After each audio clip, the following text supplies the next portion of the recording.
Assalamualaikum warahmatullahi wabarakatuh. Perkenalkan, nama saya Diah Ayu Tritami, NIM 2110111200107 dari kelas 08 sampai 10. Saya akan mempresentasikan tentang peran GCG dalam mencegah adanya fraud di perusahaan publik. Dimana yang kita ketahui sendiri bahwa GCG atau Good Corporate Governance adalah suatu sistem yang mengatur dan memastikan bahwa suatu perusahaan harus beroperasi dengan cara transparan, akuntabel, dan bertanggung jawab. Dimana GCG sendiri dapat menyangkut kepentingan banyak pihak yang biasa kita sebut dengan stakeholder, yang terdiri dari investor, karyawan, masyarakat, maupun pemerintah. Diadakannya GCG sendiri bertujuan untuk meningkatkan kinerja suatu perusahaan, meningkatkan nilai perusahaan, dan juga dapat meningkatkan kepercayaan dari investor nih. Dan yang paling penting adalah mencegah adanya fraud di perusahaan publik. Fraud itu apa sih? Fraud adalah suatu tindak kecurangan yang dilakukan suatu individu maupun kelompok untuk kepentingannya pribadi dengan cara merugikan pihak lain. Nah, fraud itu dapat dilakukan dengan beberapa cara nih, seperti manipulasi laporan keuangan, penyalahgunaan wewenang, korupsi, suap, dan lain sebagainya. Dampak dari fraud sendiri yaitu dapat menyebabkan rusaknya reputasi suatu perusahaan, menurunnya kepercayaan investor, menyebabkan kerugian finansial, itu dapat menyebabkan perusahaan itu bangkrut atau pailit. Nah, salah satu tujuan dari Good Corporate Governance adalah untuk mencegah adanya fraud di perusahaan publik, di mana suatu perusahaan harus mematuhi kelima prinsip dari GCG itu sendiri, yang terdiri dari transparansi, akuntability, responsibilitas, independensi, dan yang terakhir adalah fairness atau kewajaran, yang biasa kita singkat dengan tarif. Yang pertama ada transparansi, yaitu suatu perusahaan harus mengungkapkan informasi secara akurat dan relevan dan dapat diakses oleh semua pihak dengan secara tepat waktu. Jadi suatu perusahaan itu harus melaporkan nih kegiatannya secara tepat waktu, atau yang biasa kita tahu di laporan keuangan itu ada annual report ya. Nah, itu masuk GCG itu. Yang kedua ada akuntabilitas, di mana setiap keputusan atau tindakan yang diambil suatu perusahaan harus dapat dipertanggungjawabkan dengan adanya mekanisme untuk memonitor dan mengevaluasi dari keputusan tersebut. Jadi disediain space nih untuk mengevaluasi keputusan yang diambil ini dapat dipertanggungjawabkan. Yang ketiga ada responsibilitas atau tanggung jawab, di mana suatu perusahaan harus bertanggung jawab atas segala tindakannya yang diambil gitu ya, dengan cara tidak merugikan pihak lain dan harus mematuhi hukum dan peraturan yang berlaku. Yang keempat adalah independensi, di mana pengambilan keputusan harus bersifat objektif tanpa dipengaruhi oleh pihak manapun. Jadi itu harus sesuai lah ya, keputusan yang diambil itu nggak usah pihak-pihak lain ikut campur, nggak usah.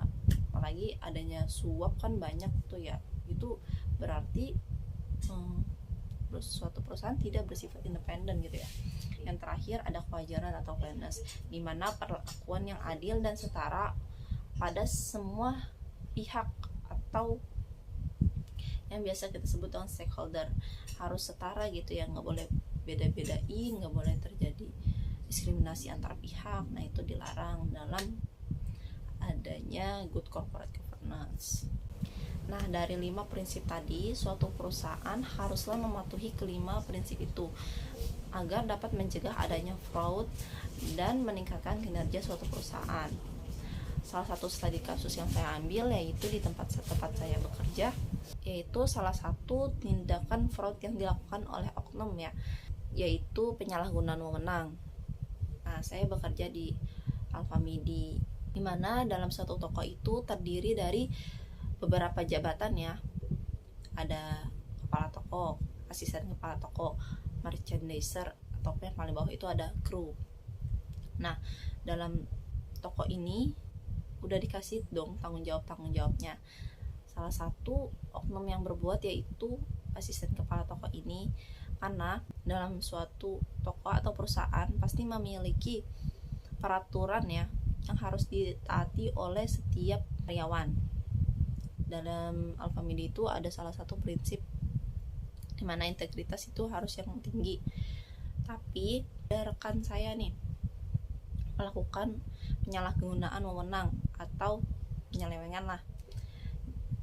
Dia itu dikasih tanggung jawab untuk menjaga setoran toko gitu ya, agar dapat disetorkan ke pusat, tetapi ia malah memakainya untuk kepentingannya pribadi. Pada saat itu dia terlibat pinjaman online yang dia ambil itu, yang dia ajukan. Saat jatuh tempo itu dia gelap mata ya, dia tidak memiliki uang untuk melunasinya. Dia gelap mata, teman-temannya belum bisa membantu, atau bisa jadi dia tidak cerita gitu ya. Ada setoran toko per hari itu malah dia pakai atau dia gunakan untuk kepentingannya pribadi, untuk melunasi pinjaman online tersebut karena takut bunganya yang terus membengkak kan. Dia pakai uang itu dan seharusnya uang itu tuh disetorkan ke pusat, tapi malah dia gunakan. Nah, dicari dong siapa nih yang make gitu. Dia gelap mata, dia bersalah gitu ya, mengaku bersalah. Lalu dia melakukan kegiatan yang sangat di luar nalar gitu ya. Dia melakukan aksi bunuh diri.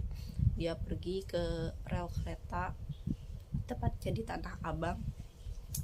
Dia berjalan, lalu dia gelap mata, dia melakukan aksi bunuh diri, dan akhirnya dia meninggal dunia pada saat itu dengan membawa kunci berangkas. Akhirnya apa? Akhirnya dia merugikan semua pihak dong, termasuk dirinya sendiri, dan dia meninggal gitu ya dengan hutang yang masih terlilit, dan akhirnya hutang tersebut harus dilunasi oleh keluarganya. Dia juga merugikan pihak lain seperti rekan kerjanya gitu ya, untuk gimana ini nutupin uang sales toko tersebut gitu ya. Akhirnya siapa yang harus membayar utang tersebut? Akhirnya keluarganya kan. Nah, itu salah satu tindakan penyalahgunaan wewenang yang dilakukan oleh oknum ya. Dampak pada dirinya sendiri, berdampak buruk pada orang lain, merugikan perusahaan juga. Nah, dari sini kita mengambil contoh bahwa kita itu harus menanamkan dalam diri kita sikap integritas yang tinggi dan sikap tanggung jawab atau responsibilitas tanggung jawab, mematuhi peraturan yang diciptakan di perusahaan, harus mematuhinya. Kalau tidak, kita akan merugikan diri sendiri, merugikan pihak lain. GCG itu masuk ke dalam undang-undang ya, tepatnya Undang-Undang Nomor 40 Tahun 2007, bahwa suatu perseroan terbatas atau PT harus menerapkan adanya GCG. Karena apa? Karena ini untuk kinerja perusahaan sendiri, tidak merugikan pihak lain. Jadi harus menciptakan GCG dalam perusahaan itu, baru bisa berjalan dengan lancar dan baik gitu. Dan kesimpulannya adalah GCG adalah kunci untuk mencegah adanya fraud dan dapat meningkatkan kinerja suatu perusahaan, dan dapat meningkatkan kepercayaan investor juga nih di mata masyarakat. Dan implementasi GCG yang baik adalah dapat diterapkan oleh diri sendiri maupun direksi-direksi ataupun pejabat-pejabat lain harus menerapkannya konsisten gitu ya, agar GCG itu dapat berjalan dengan lancar dan aman gitu. Sekian presentasi yang saya lakukan, kurang lebihnya mohon maaf. Wabillahi taufiq wal hidayah. Wassalamualaikum warahmatullahi wabarakatuh.